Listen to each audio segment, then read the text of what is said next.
दिनांक 28/5/2023 दिन रविवार को सपा जिलाध्यक्ष आदिल चौधरी के निवास पर हम ख्याल फाउंडेशन की जानिब से हुई एक उर्दू अदब की नशिस्त को संबोधित करते हुए सपा विधायक अतुल प्रधान ने कहा कि भाजपा ने मेरठ शहर की फ़िज़ा में जहर घोलने का काम किया है और 2024 के लोकसभा चुनाव में इसका जवाब दिया जाएगा।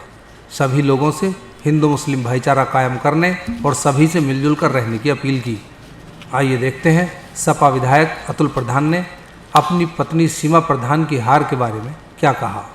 कि आप और हमें सब लोगों को मिलकर जो शहर की आबो हवा है जिसमें सिर्फ और सिर्फ नफरत दिखाई देती है और नफरत समझ में आती है, इस सब में हम सब लोगों को ऐसा कोई चिराग, ऐसा कोई दीपक जला के रखना है जिससे लोगों का भरोसा बिल्कुल खत्म ना हो जाए, बिल्कुल बंद ना हो जाए लोगों की सोच। आप देख रहे हैं आजाद मीडिया। अल्फाज से नवाजेंगे।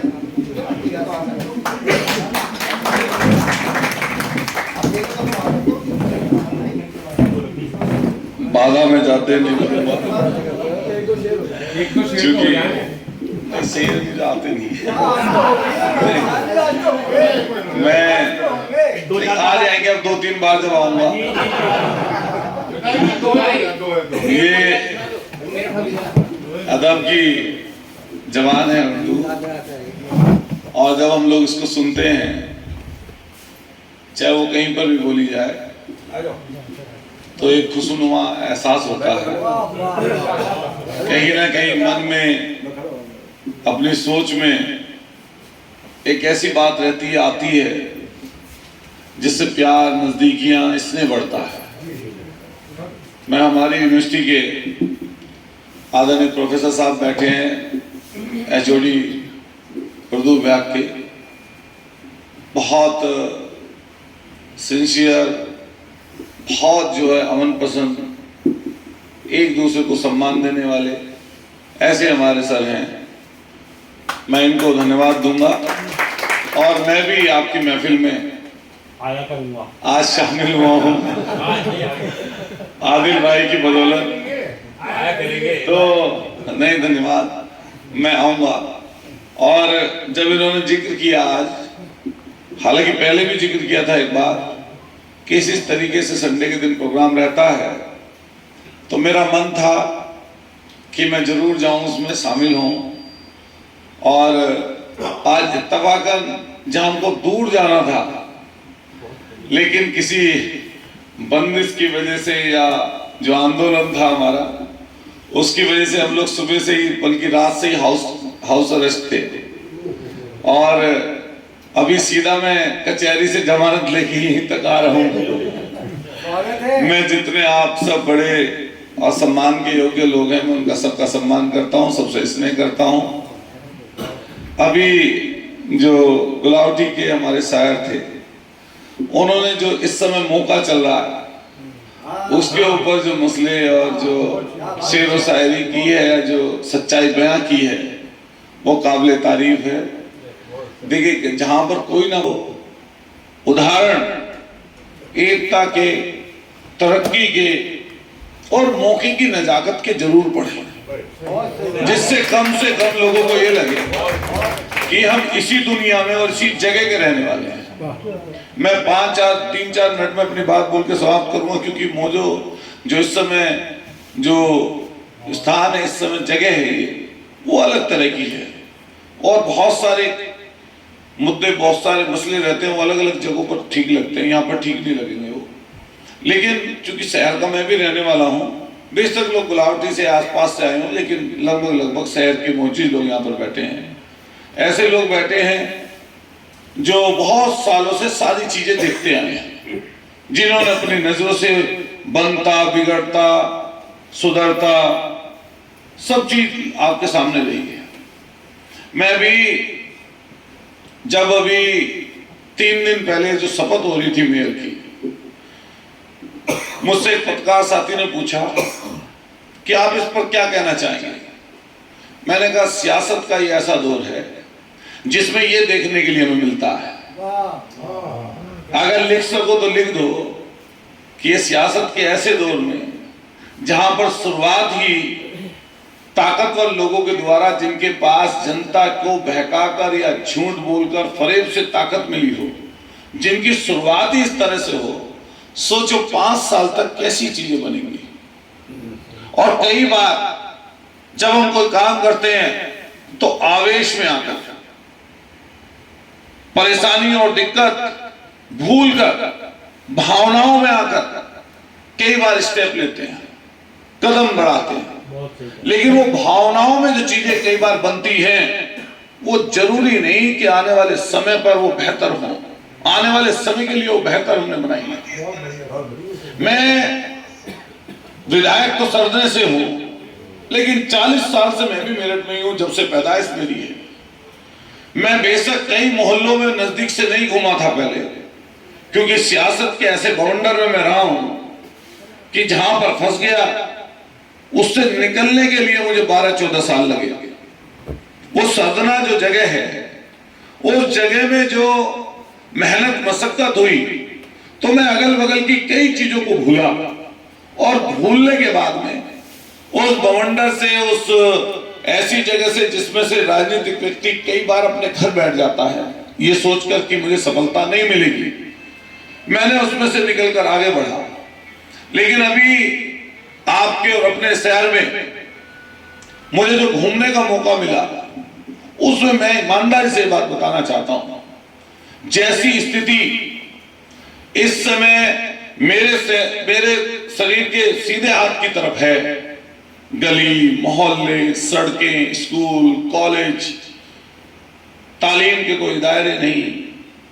मैं समझता हूं, जब मैं शास्त्री नगर की तरफ देखता हूं, साकेत की तरफ देखता हूं, जागृति विहार की तरफ देखता हूं, और उन पोस्ट कॉलोनी को देखता हूं जिसमें लोग अपने जीवन को यापन करते हैं, और तब वकील साहब इधर की तरफ मेरी नजरें जाती हैं, तो ऐसा लगता है कि शायद 200 साल पहले का कोई मंजर है, और 200 साल पुरानी जगहों पर हम लोग पहुंच गए हैं।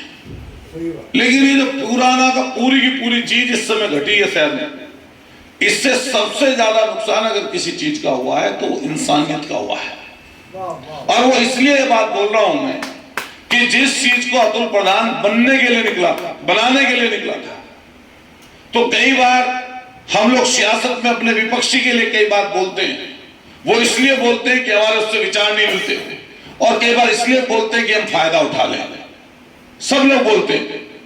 मैं कोशिश करता हूं कि सच्चाई और सच्चाई के इर्द गिर्द बोलूं, सच्चाई के आसपास अपने बयान रखूं, और अगर सच भी ना बोल सकूं तो कम से कम झूठ ना बोलूं। लेकिन जो इस समय स्तर है पूरी की पूरी सियासत का, वो शुरू झूठ से है और आखिर झूठ पर है।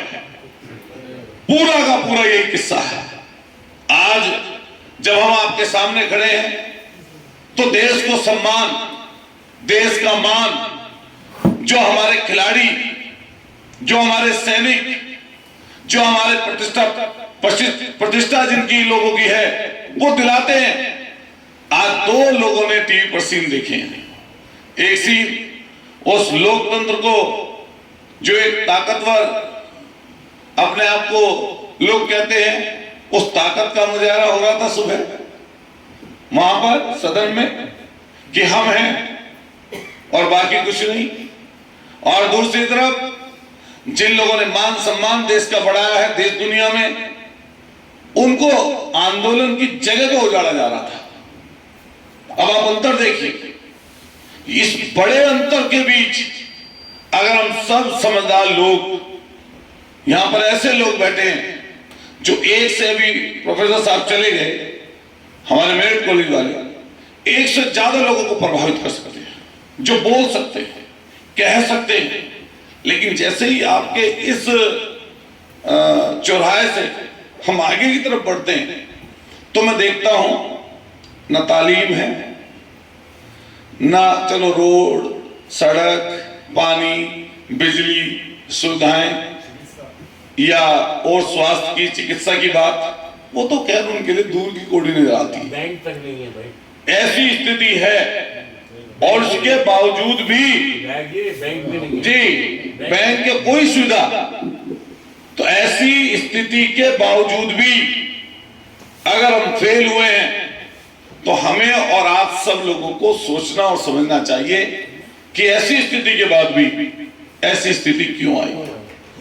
अब इस समय पर चूंकि जो मेरे समकक्ष हैं, चाहे वो पूर्व के विधायक सरदना हो और चाहे सियासत में इस समय मेरठ में कई लोग हों, सबसे बड़ी दिक्कत सेकुलर लोगों के लिए ये है कि ना तो वो हिंदू के लिए कुछ अपशब्द बोल सकता है और ना मुसलमान के लिए कहीं पर अपशब्द बोल सकता है, ना उससे ईर्ष्या कर सकता है और ना दूसरे से ईर्ष्या कर सकता है, ना किसी को ये महसूस होने देता है कि मैं तुम्हारा गैर हूं और इसका खास हूं, ना दूसरे वाले को ये महसूस होने देता है अपनी बातों से, काम से, लफ्जों से एक की बात करना, चाहे वो एक जात हो और चाहे एक मजहब हो, वो बहुत आसान है।